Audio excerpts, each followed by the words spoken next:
नमस्कार, आज का बाजार में आपका स्वागत है। मैं हूं आपके साथ पूजा त्रिपाठी और आप देख रहे हैं ईटी नाउ स्वदेश। और इस शो में हम आपको आगे बताएंगे कि आज दिन भर बाजार में किस तरह का कारोबार देखने को मिला, दिन के दौरान अहम खबरें कौन कौन सी आई हैं और साथ ही मार्केट एक्सपर्ट्स का क्या कहना है इस बाजार पर, ये भी हम आगे चर्चा करेंगे। लेकिन सबसे पहले शुरुआत कर लेते हैं आज के बाजार के साथ। और आज के मार्केट में कारोबार की बात करें तो अच्छी मजबूती के साथ आज हमने देखा क्लोजिंग हुई है। 52 अंक ऊपर निफ्टी ने क्लोजिंग दी और बैंक निफ्टी की क्लोजिंग आज 44,000 के ऊपर ही देखने को मिली है। वहीं सेंसेक्स की अगर बात करें तो 144 अंक ऊपर यहाँ पर सेंसेक्स ने भी क्लोजिंग दी। निफ्टी में बढ़ने वाले शेयरों पर नजर डालें तो आज मेटल शेयरों में काफी अच्छी तेजी थी। हिंडाल्को करीब 2.5% ऊपर। इसके अलावा ऑयल एंड गैस शेयरों में भी आज अच्छी मजबूती देखने को मिली। ओएनजीसी भी था आज का टॉप गेनर में से एक, 2.5% ऊपर की मजबूती यहाँ पर भी देखने को मिली। इसके अलावा जेएसडब्ल्यू स्टील, यूपीएल और आयशर, ये कुछ ऐसे स्टॉक्स थे जो कि अच्छे गेन के साथ आज कारोबार कर रहे थे। वहीं गिरने वाले शेयरों में Nestle, ICICI bank, Bharti Airtel, Asian Paints और एचयूएल जैसे स्टॉक में आज हमने देखा कि कमजोरी के साथ कारोबार हो रहा था।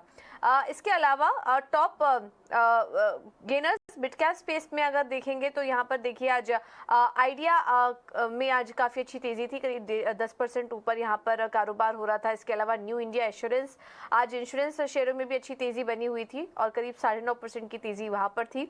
पीएनबी हाउसिंग और सूजलॉन जैसे स्टॉक्स भी आज अच्छी मजबूती के साथ कारोबार कर रहे थे।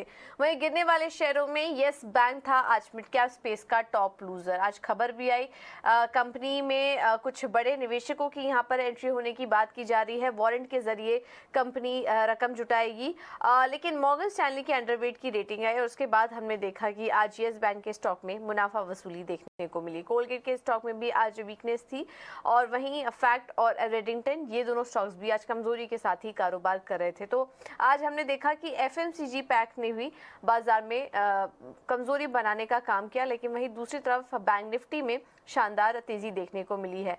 इसके अलावा आज कुछ और सेक्टर स्पेसिफिक एक्शन की बात करें तो छोटे मझोले बैंकों में लगातार जो तेजी का दौर है वो अभी भी जारी है। यूको बैंक में 16% की मजबूती थी। बैंक ऑफ महाराष्ट्र और आईओबी जैसे स्टॉक्स भी आज करीब 7% चले। शुरुआत देखा था हमने पीएसयू बैंकिंग स्टॉक्स की जो शुरुआत थी वो हल्की कमजोरी के साथ हुई थी, लेकिन बस फिर बाजार बंद होते होते देखिए छोटे मझोले बैंकों में अच्छा मोमेंटम दिन के दौरान नजर आया। इसके अलावा जीएसटी में राहत की खबर से हमने देखा कि एमआरपी और चेन्नई पेट्रो जैसे स्टॉक्स में भी आज जोरदार तेजी देखने को मिली है। तो ये था मार्केट का एक्शन और खबरों के चलते भी हमने देखा कि काफी सारे स्टॉक्स में आज एक्शन नजर आ रहा था। अब आज नजर होगी फेड की बैठक पर। आज देर रात यूएस फेड का फैसला आएगा और दुनिया भर के बाजारों की नजर रहेगी कि फेड की कमेंट्री में क्या कुछ निकल कर आता है। हमारा अनुमान है कि 50 बेसिस पॉइंट की बढ़ोतरी देखने को मिल सकती है, लेकिन उसके अलावा कमेंट्री कैसी रहती है और फिर इस पर ग्लोबल मार्केट कैसा रिएक्ट करते हैं, इस पर हमारी नजर रहेगी। लेकिन चलिए अब आगे बढ़ते हैं और इस बाजार में और कौन कौन सी खबरें आई हैं दिन के दौरान, इस पर भी एक एक करके बात कर लेते हैं। और शुरुआत करते हैं इंश्योरेंस स्पेस के साथ। हम देख रहे थे कि आज इंश्योरेंस कंपनियों में भी अच्छी तेजी देखने को मिल रही थी और बीमा कंपनियों के हाल के आंकड़ों के मुताबिक हेल्थ इंश्योरेंस ने एक लंबी छलांग लगाई है। नॉन लाइफ सेक्टर में हेल्थ बीमा का जो मार्केट शेयर है वो बढ़कर अब 35% पहुंच चुका है। बीमा कंपनियों के मुताबिक स्वास्थ्य बीमा सेक्टर में काफी संभावनाएं नजर आ रही हैं, लेकिन जरूरी है कि जीएसटी को घटाकर 12% कर दिया जाए। इस पूरी खबर को और अच्छे से डिटेल में समझ लेते हैं और अनुराग शाह हमारे साथ जुड़ चुके हैं पूरी जानकारी लेकर। अनुराग बताइए। देखिए, जो नए आंकड़े आए हैं आईआरडीए की तरफ से, जहां पर सेगमेंट वाइज ब्रेकअप दिया गया है नॉन लाइफ इंश्योरेंस सेक्टर का, वहां पर जो हेल्थ इंश्योरेंस का सेगमेंट है वो पहली बार 35% के मार्क को टच कर दिया है। यानी पूरा जो सेगमेंट है, पूरा जो पाई है, वहां पर 35% जो कंपनियों का प्रीमियम है वो हेल्थ इंश्योरेंस सेगमेंट से आ रहा है। और हेल्थ इंश्योरेंस के अंदर पिछले साल के मुकाबले अभी तक नवंबर तक जो ग्रोथ है वो 23% की ग्रोथ देखने को मिली है।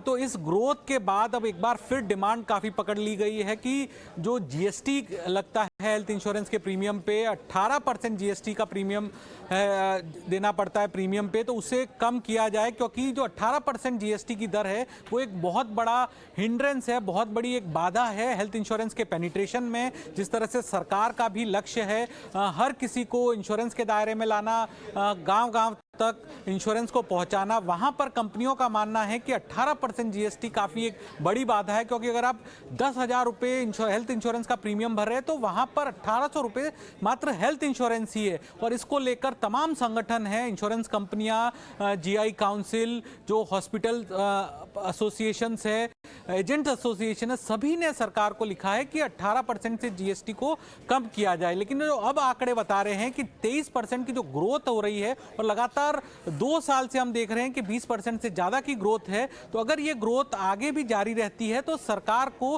रेवेन्यू में दिक्कत नहीं होगी। तो एक तरह का हमने जो एक कैलकुलेशन करा है, अभी 23% ग्रोथ है, मार्केट शेयर 35% है, और यहाँ पर जो अभी तक नवंबर तक प्रीमियम है वो 58,176 रुपए है। 58,176 करोड़ रुपए है ये प्रीमियम में अभी तक तय किया गया। तो इसका जो जीएसटी कलेक्शन है 18% के हिसाब से जीएसटी कलेक्शन जो सरकार को मिल रहा है, 8,000 करोड़ के करीब जीएसटी कलेक्शन हो रहा है। और 23% ग्रोथ के बाद भी अगर आप देखें कि जो 12% अगर इसको किया जाता है तो 7,000 करोड़ रुपए तक जीएसटी कलेक्शन होगा। और यही अगर 23% ग्रोथ रहती है तो अगले साल तक जो कुल प्रीमियम है हेल्थ इंश्योरेंस का वो होगा करीब 71,000 करोड़। और 71,000 करोड़ के अंदर भी जो जीएसटी की दर अगर हम 12% पकड़ के चले तो 8,586 करोड़ है। यानी जो एक साल पहले जीएसटी का कुल कलेक्शन हो रहा था 18% के हिसाब से, वही जिस तरह से ग्रोथ हो रही है 20% से ज़्यादा और वो कंटिन्यू रहती है, तो जीएसटी कलेक्शन के रूप में, जीएसटी के रेवेन्यू के रूप में सरकार को नुकसान नहीं है जिस तरह से हेल्थ इंश्योरेंस की ग्रोथ बढ़ रही है। ऑलराइट अनुराग, बहुत बहुत धन्यवाद आपका ये सारी जानकारी देने के लिए। तो ये इंश्योरेंस स्पेस से जुड़ी बड़ी खबर, और इसके चलते हम देख सकते हैं आने वाले समय में हेल्थ इंश्योरेंस के मार्केट शेयर में भी उछाल रहेगा। और इस वजह से आज जनरल इंश्योरेंस स्पेस की जो कंपनियां थी वहां पर अच्छी तेजी भी देखने को मिल रही थी। चलिए अब आगे बढ़ते हैं, कुछ और खबरों का रुख करते हैं। और आज हम देख रहे थे कि कोलगेट के स्टॉक में भारी गिरावट देखने को मिली, 4% की गिरावट थी वहां पर। कंपनी की एनालिस्ट मीट में क्या कुछ निकल कर आया, इसकी पूरी डिटेल्स लेकर विनी हमारे साथ जुड़ चुकी हैं। विनी बताइए। और कोलगेट की बात करते हुए देखें तो स्टॉक 4% गिर चुका है आज।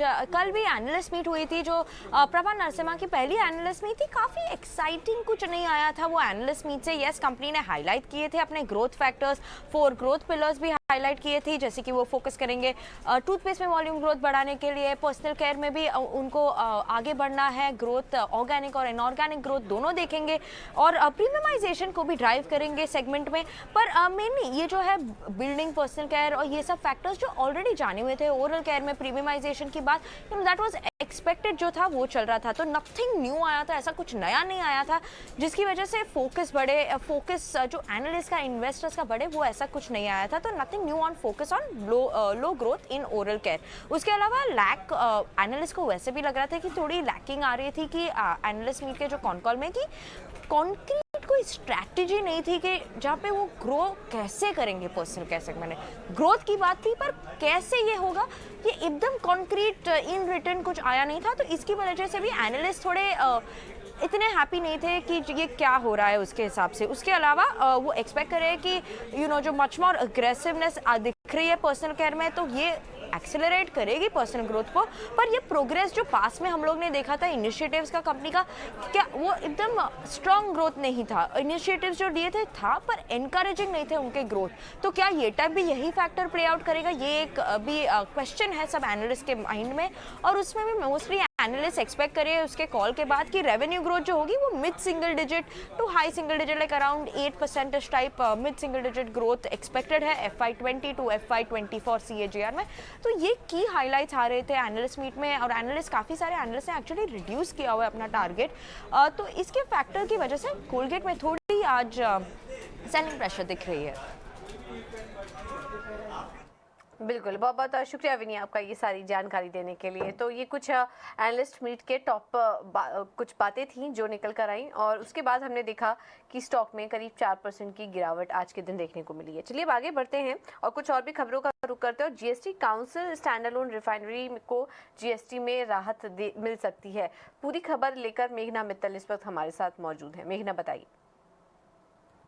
जी, जैसा कि हम जानते हैं जो करंटली अभी जीएसटी है इथाइल अल्कोहल पर वो 18% है जो रिफाइनरीज को सप्लाई होता है। वो केवल ऑयल मार्केटिंग कंपनीज के लिए कंसेशनल रेट 5% जीएसटी मिलता है इथाइल अल्कोहल पर, जो कि पेट्रोलियम ब्लेंडिंग के लिए यूज़ होता है। तो जो अब जो सूत्र जानकारी दे रहे हैं कि आने वाली दिसंबर 17 की जीएसटी काउंसिल की बैठक में जीएसटी काउंसिल एक अहम डिसीजन ले सकती है कि लेवल प्लेइंग फील्ड प्रोवाइड करी जाए। जो स्टैंड अलोन पेट्रोलियम रिफाइनरीज हैं उनको ओएमसीज के लेवल पर जो कंसेशनल रेट 5% जीएसटी का इथाइल अल्कोहल पर प्रोवाइड होता है ओएमसीज को, वो same rate stand alone petroleum refineries को भी प्रोवाइड किए जाने का डिसीजन जीएसटी काउंसिल ले सकती है। ये एक इम्पॉर्टेंट डिसीजन आ सकता है आने वाली जीएसटी काउंसिल मीटिंग में। जैसा कि हम जानते हैं, अगर हम बात करें नेशनल पॉलिसी ऑन बायोफ्यूल्स की, तो 2030 तक जो 20% का इथेनॉल ब्लेंडिंग का टारगेट भी है गवर्नमेंट का,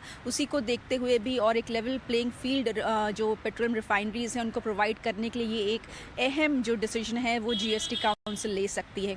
करेंटली जैसे हम बात करें जो आईओसीएल, बीपीसीएल, एचपीसीएल जो ओएमसीज हो गए, केवल उनको ये 5% जीएसटी पर इथाइल अल्कोहल मिलता है पेट्रोल के साथ ब्लेंडिंग के लिए, लेकिन ये कंसेशनल रेट अभी फ़िलहाल पेट्रोलियम रिफाइनरीज को नहीं मिल रहा है। इसीलिए ये डिस्कशन में आने की उम्मीद है आने वाली जीएसटी काउंसिल बैठक में। अगर हम बात करें तो इस साल के जो बजट था उसमें भी 2% एडिशनल एक्साइज ड्यूटी लगाई गई थी अनब्लेंडेड पेट्रोल पर, ताकि पेट्रोलियम ब्लेंडिंग को, इथेनॉल ब्लेंडिंग को जो है वो प्रमोट किया जा सके। तो अब ये देखना रहेगा कि जीएसटी काउंसिल मीटिंग में ये डिसीजन कितनी जल्दी ये रिफाइनरीज को लेवल प्लेइंग फील्ड प्रोवाइड की जाती है।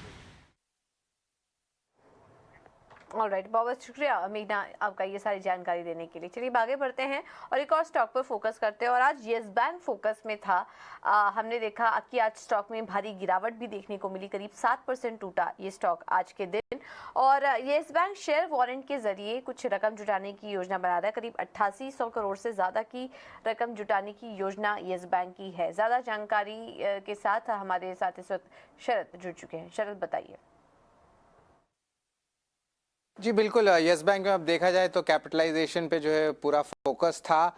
और इम्पॉर्टेंट बात यह है कि जो बोर्ड ने अप्रूवल दे दी है, अब यहाँ पे जो है लगभग 370 करोड़ के शेयर्स, नंबर ऑफ शेयर्स कह सकते हैं, और अराउंड 250 करोड़ से ज़्यादा के वारंट्स, ये जो हैं दो बड़े पी दिग्गज कंपनीज को मिलेंगे। एक हुई कार्लाइल, दूसरा हुआ एडवेंट इंटरनेशनल। अब इसके कारण जो है कंपनी की जो लिक्विडिटी रेशियो है, कैपिटलाइजेशन रेशियो, इसमें इंप्रूवमेंट देखने मिलेगा। और लगभग 950 करोड़ ऑलरेडी कंपनी के खाते में आ चुके हैं। और बाकी सब जो है समय के हिसाब से वारंट्स जब कन्वर्ट होंगे शेयर्स में, तब जो है वो इन्वेस्टमेंट दिखेंगी। इसके अलावा दो अहम जो है अनाउंसमेंट्स आए हैं। इंडिपेंडेंट डायरेक्टर्स, दोनों प्राइवेट इक्विटी हाउसेस के दो दिग्गज प्लेयर्स, सुनील कौल कार्लाइल के और श्वेता जलान जो एडवेंट इंटरनेशनल की हैं, उनको जो है एडिशनल डायरेक्टर का पद मिला है यस बैंक में। और आगे जाते हुए जो है हमारे सूत्रों से पता चला, ईटी नाउ स्वदेश का एक्सक्लूसिव है, कि जो पिछले अगले 2 या 3 हफ्ते में जो है आप एक्सपेक्ट कर सकते हैं कि जो 11,900 करोड़ का जो स्ट्रेस्ड एसेट्स है वो ट्रांसफ़र हो जाएगा एसेट रिकंस्ट्रक्शन कंपनी जिसका नाम है जीसी फ्लावर्स। और तीसरे तिमाही में जो है लगभग 1700 करोड़ का जो है इनफ्लो सेल में भी दिखने मिल सकता है। लेकिन अगर हम आंकड़ों की बात करें तो देखिए लाइफ टाइम लेवल से स्टॉक जो है 94% गिर चुका है। लेकिन अगर मार्च के लो से देखें तो 90% स्टॉक ऊपर है। ये नज़रिया का बात है, लेकिन याद रखिए एसेट क्वालिटी पिछले 5 तिमाही में अच्छी इंप्रूवमेंट देखने मिली है। और कंपनी का मानना है कि कैपिटलाइजेशन के बाद जीएनपीए रेशियोज 2% के नीचे हो जाएगा। और एनएनपीए रेशियोज की बात करें तो वो लगभग 1% का आ जाएगा। रिटेल निवेशकों के भी जो है पोजीशंस बढ़ गई हैं, 15% ज़्यादा रिटेल निवेशक आ गए हैं, लगभग 45 लाख रिटेल इन्वेस्टर्स हैं। और आगे जाते हुए जो इक्विटी में अगर बात करेंगे तो सबसे पहला ऑफकोर्स होने वाला है कि जो बेसल नॉर्म से जो लिक्विडिटी रेशियो है वो इम्प्रूव करेगी। क्रेडिट साइकिल बैंक्स में अच्छे चल रहे हैं और इसके अलावा जो रिटर्न ऑन एसेट्स की जो आंकड़े होते हैं वो 1% से ज़्यादा हो सकते हैं लॉन्ग टर्म बेसिस पे। और आखिर में मैं कहूँगा कासा रेशियो वहाँ पे भी एक अच्छी स्ट्रॉन्ग डेवलपमेंट देखने मिलेगी जो 30% के ऊपर रहेगा। तो ओवरऑल ऑफ कोर्स आप PSU बैंकिंग स्पेस और बैंकिंग स्पेस में अच्छी तेज़ी देखने मिल रही है और येस बैंक में भी जो है चेंजेस देखने मिल रहा है। हालांकि आज के दिन के ट्रेड में मुनाफा वसूली देखने मिल रही है।